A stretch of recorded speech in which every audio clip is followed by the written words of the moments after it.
নমস্কার সমস্ত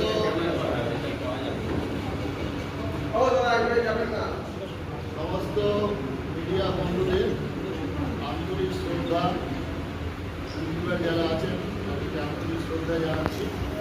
আপনারা ইতিমধ্যেই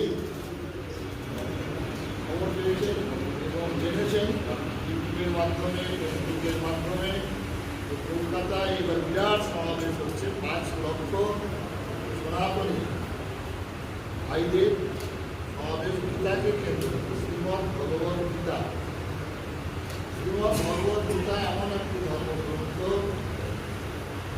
আমাদের সমস্ত মত পথ সবার সমন্বয় শ্রীমদ্ ভগবত গীতা।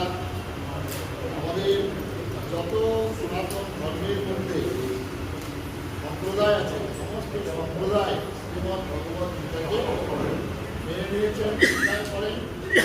এবং আমরা এই শ্রীমদ্ ভগবত গীতা ঠাকুর ঘরের গ্রন্থ হিসাবেই আমরা গ্রহণ করেছিলাম।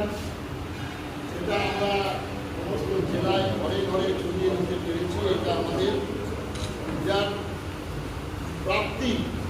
এটা শ্রীমদ্ ভগবত গীতা শুধু ঠাকুর ঘরের জন্য নয়, শ্রীমদ্ ভগবত গীতা জীবনের সর্বক্ষণের জন্য। পৃথিবীর সমস্ত মানুষের যত প্রশ্ন আছে, সমস্ত প্রশ্নের উত্তর শ্রীমদ্ ভগবত গীতায় পাচ্ছে। শ্রীমদ্ ভগবত গীতাকে অনেকে মায়ের সঙ্গে তুলনা করেছেন। Gita is my mother.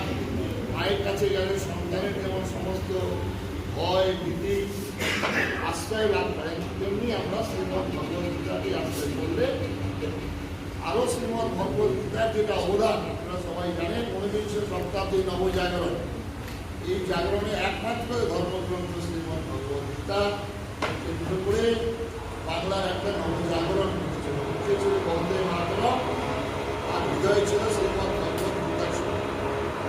সুতরাং আজকের ভারতবর্ষের, বিশেষ করে বাংলার যে আমাদের অবক্ষয় নানা দিক থেকে, এবং বিশেষ করে যুব সম্প্রদায় যেভাবে আজকে বিভ্রান্ত হচ্ছে, যুব সম্প্রদায় যেভাবে তাদের মধ্যে নানা রকম ভ্রষ্টাচার আসছে, নানা রকম তাদের দুঃখ যন্ত্রণা ভোগ করছেন, সেখান থেকে একমাত্র শ্রীমদ্ ভগবত গীতাকে আশ্রয় করলে